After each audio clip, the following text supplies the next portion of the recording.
फाटी खाली तळापासून ती वर निकालापर्यंत पूर्ण उराट्याची फाटी आहे, रेवटीची फाटी आहे. त्यामुळं ही 900 पळलं तरी 1100 पळल्यागतच आहे. पूर्ण बैलांचा कस निघतो इथं.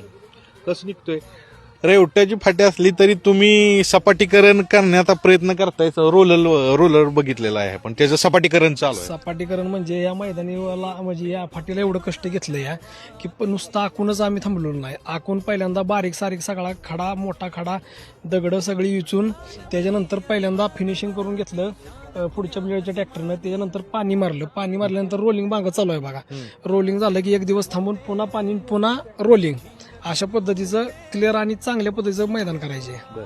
आतली रुंदी किती राहणार आहे फाटीची? साधारण 15 फूट आहे बघा आत. अहो थोडं जवळ बघूया फाटी दुसऱ्या जाऊन. कारण काय होते ते तुम्ही सांगणं प्रत्यक्ष आपण बघूया. कारण आता तुम्ही ही फाटीत आहे आम्ही आणि हे बी आहेत. तर फाटी ही पूर्ण म्हणजे थोडी अशी रेवट असला तरी पण तुम्ही ही केली आहे त्याच्यावर पाणी मारून सगळ्या गोष्टी रोलिंग करून त्यामुळे टणकपणा आलाय. टणकपणा आलाय. तेवढं कष्ट बी घेतलेलं आहे आमच्या यात्रा कमिटीनं. म्हणजे चॅलेंजिंग असणार आहे बैलांना. चॅलेंजिंग असणार आहे.